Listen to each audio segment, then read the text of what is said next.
off and moving. High and deep to left, and out of here. Number one for Nick Ahmed. Did I get an uh-oh from you? Well, it had the sound. All you got to do is start talking about Willie Mays, and guys start hitting the ball at the ballpark. Uh-oh.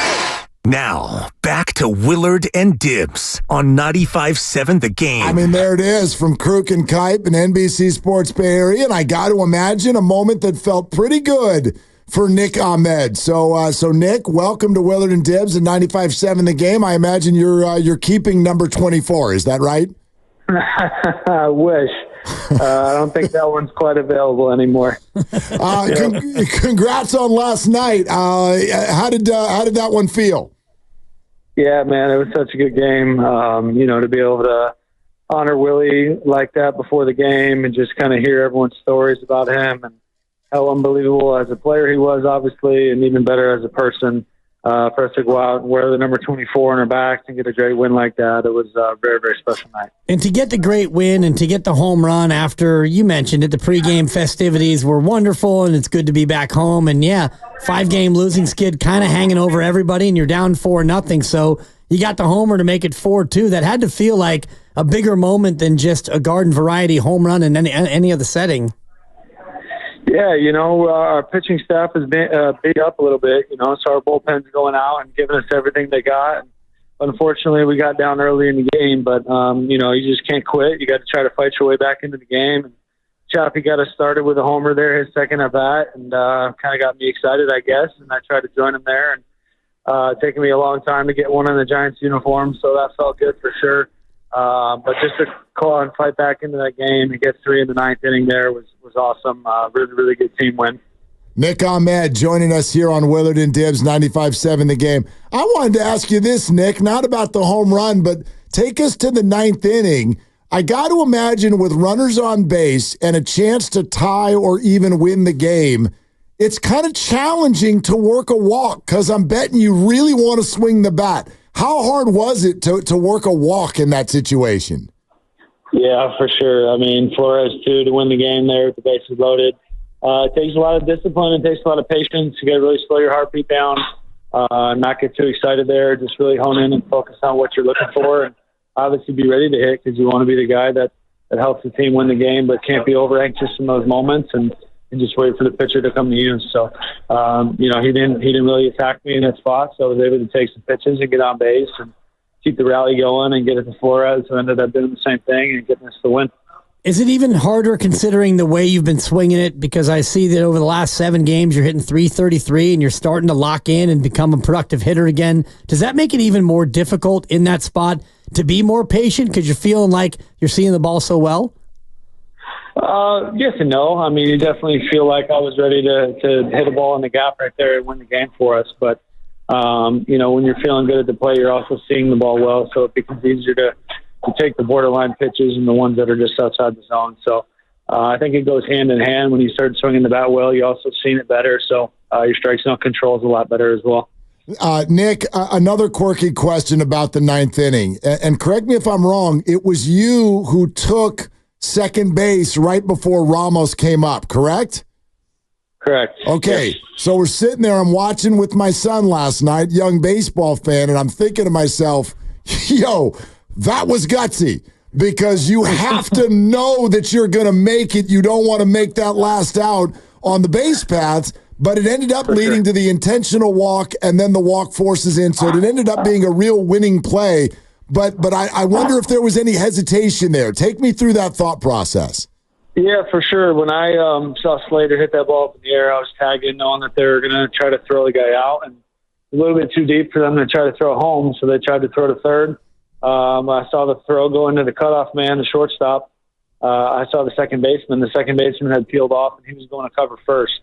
So with him out of the picture, it was just between me and Dansby trying to beat him to the bag, and I saw that he kind of had to, wait back for the ball to get to him, and I was going to beat him in there. So just knowing that they're going to walk Ramos and get Flores up in the game there and put pressure on the pitcher to have to throw strikes in that moment was huge. So obviously wasn't going to take a risk there if I didn't think I was going to make it, but I saw the distance I had to cover and was able to beat Swanson to the bag.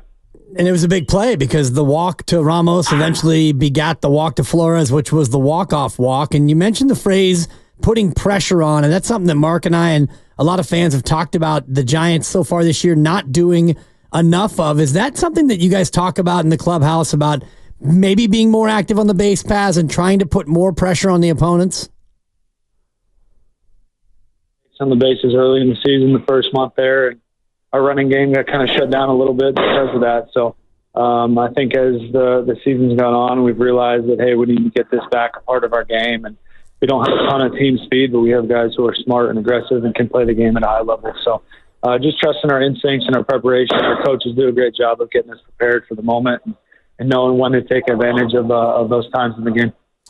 Nick, can you kind of comment on, I don't know if philosophically is the right word, but just emotionally, how you guys are approaching these games, knowing that, like, let's be real, the majority of your starting rotation is out. This has got to be sort of a just hang in there until the cavalry comes type of a feel. But how would you describe it? Yeah, it's difficult. You know, it's no secret that our pitching staff's a little bit banged up, but our bullpen's been phenomenal. They've kept us afloat and alive, and we're excited for what could be coming here very shortly in the next month or so, with Blake Snell coming back and Alex Cobb and Robbie Ray, and opportunity to get Kyle Harrison back soon is going to be a much deeper and stronger starting rotation, and hopefully take the pressure off the bullpen and allow us to not have to score as many runs and try to win games as well. So as long as we're in it, we got a chance here when we get to the All-Star break. We're going to be really excited for what's to come in the second half. Are you guys starting to get excited about your lineup getting back too? Because, Lamont Wade Jr. is now just a couple of days hopefully away from coming back, and outside of Jung-Hoo Lee, it'll be just about the regular 9 that everyone was expecting. Does that give you additional hope that as an offense, you guys can start to really turn this thing around even more often? Yeah, for sure. I mean, Lamont's our best hitter for the first, 2 months of the season, 2.5 months of the season. So, he's got elite strike zone discipline. Gets on base at an extremely high clip, hits a ton of line drives, seems to have that clutch gene and not afraid at the moment. So we're really excited to get him back and excited to see what this team can do when we're healthy. Nick Ahmed with us, 95.7 The Game. Nick, are you near the cage? Are you in the weight room? Or is Jose Altuve banging on a trash can next to you? What's going on back there? Down the tunnel, that's Blake Snell throwing his weighted balls, getting ready for his catch play. So sorry about the noise. I was trying to find a quiet spot. No. We had music going, but yeah, Blake's shaking the tunnels of Oracle down here. You're good. It sounds like it's coming in at about 95 miles an hour. Yep. Yeah. All right. Yep. Yeah, that's good. Hey, how was Rickwood, man? Tell me about that. That was special. Yeah, it was really special.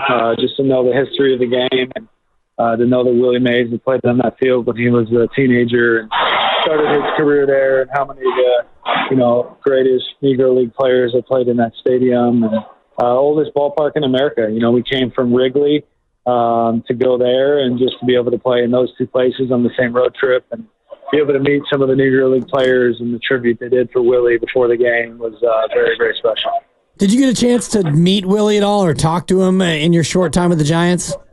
Yeah, I never did, unfortunately. I was hoping to, but never happened, yeah.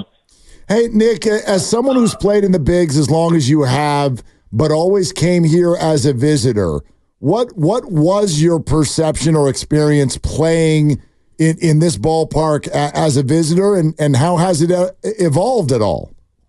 Yeah, my first couple of years here, I honestly struggled. Coming from Arizona, very warm climate, playing inside. We, come here as a visiting team, and it's colder, it's windier, it's misting off the bay, and I didn't play very well my first couple of years, and I actually laughed about this with my wife this offseason before I signed here.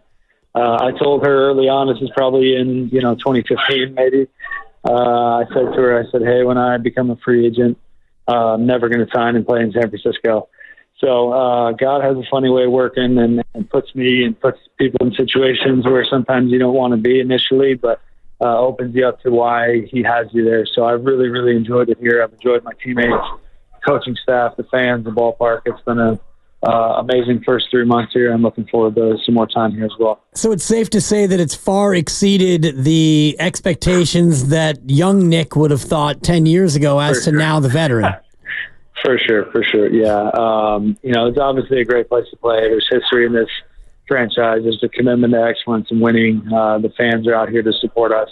I wasn't against it, as I got into free agency this offseason, but just funny story about early on in my career and struggling and like, man, I'm never going to go play there. And ended up being here and wearing the black and orange. It's been a full circle moment for sure. No, Nick, I think it's real talk. I mean, let's be honest. You're not the first to, as a hitter, feel like maybe this ballpark is a little bit tough. What is your perspective on free agents around, especially offensive free agents around the league, sort of being hesitant about the ballpark? Yeah, I mean, you definitely hear that. It's definitely not the easiest place to hit in the league, especially at night. I think day games play pretty fair here, but the night games, the wind starts howling, and it's a little bit chilly. It's definitely a tough place to hit, but we view it as an advantage. As a team here, we view it as a big home field advantage because we know teams don't want to come in and play here. We know offenses don't want to come and swing the bat here. So we love it as a home team here. We love when teams come in here on their heels, and we look to keep playing well here in this ballpark all year. All right, Nick, before you run, take us back to the home run last night and just share what was going through your head as you rounded the bases on that particular night. Yeah, anytime you get to face a starter, back-to-back starts, we faced him in Chicago last week. For me, I feel like I have a huge advantage as a hitter. I've just seen him. I've seen his pitch shapes. I've seen his release point. I've got the timing down. So I was really comfortable with my approach going into the game there. He got me making pitches the first at-bat and painted one and got me looking with 2 strikes my first at-bat. So I just was looking to get something early in the count and be aggressive, and he left that cutter in the middle of the plate. And I just wanted to be on time for it and get the barrel head out front. Was able to do it, and, is exactly what I was visualizing doing. So anytime you do that, when you're able to execute your plan and do exactly what you're envisioning yourself doing in your mind and see it come to fruition, it's really special and a satisfying moment. Nick, it's great stuff. I tell you what, though, before you go, I wanted to ask you this also.